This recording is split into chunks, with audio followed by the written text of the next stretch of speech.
بسم الله الرحمن الرحيم.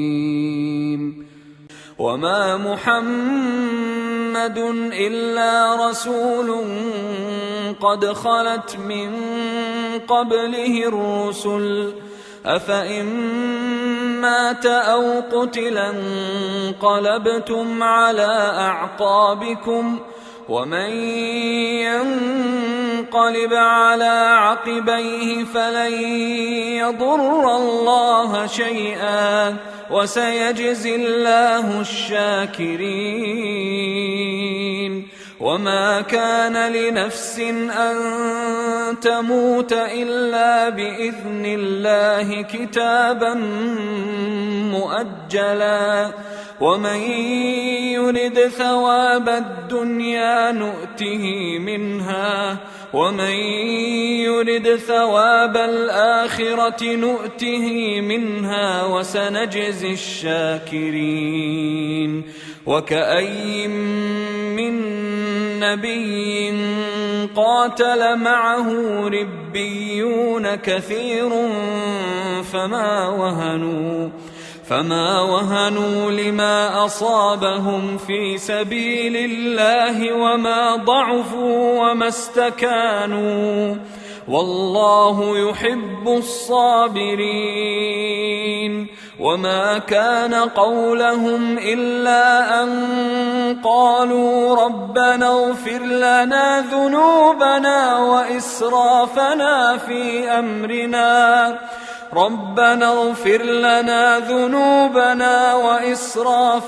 في أمرنا وثبت أقدامنا وانصرنا على القوم الكافرين.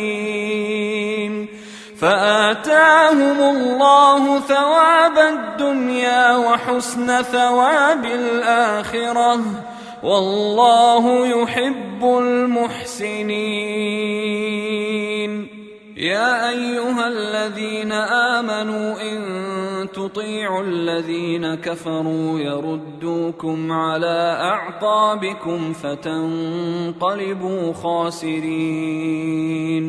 بل الله مولاكم وهو خير الناصرين. سنلقي في قلوب الذين كفروا الرعب بما أشركوا بالله ما لم ينزل به سلطانا ومأواهم النار وبئس مثوى الظالمين. ولقد صدقكم الله وعده إذ تحسونهم بإذنه حتى إذا فشلتم وتنازعتم في الأمر وعصيتم من بعد ما أراكم ما تحبون منكم من يريد الدنيا ومنكم من يريد الآخرة ثم صرفكم عنهم ليبتليكم ولقد عفا عنكم والله ذو فضل على المؤمنين.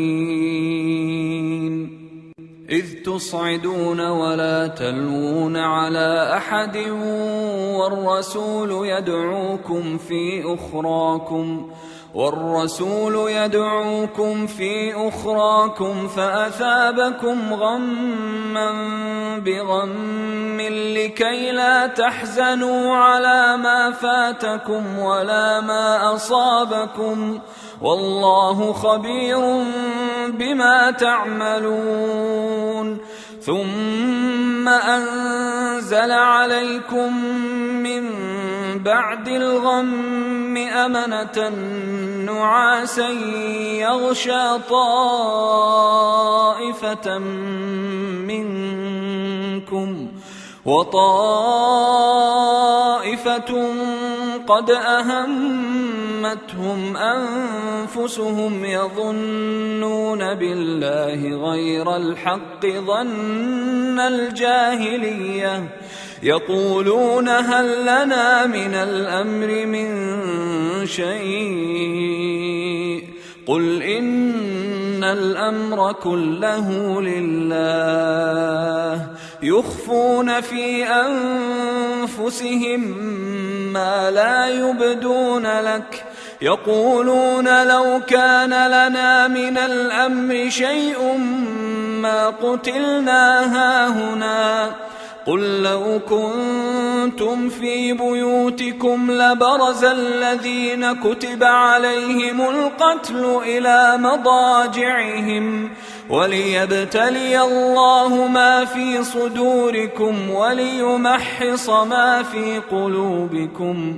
والله عليم بذات الصدور إن الذين تولوا منكم يوم التقى الجمعان إنما استزلهم الشيطان ببعض ما كسبوا ولقد عفى الله عنهم إن الله غفور حليم.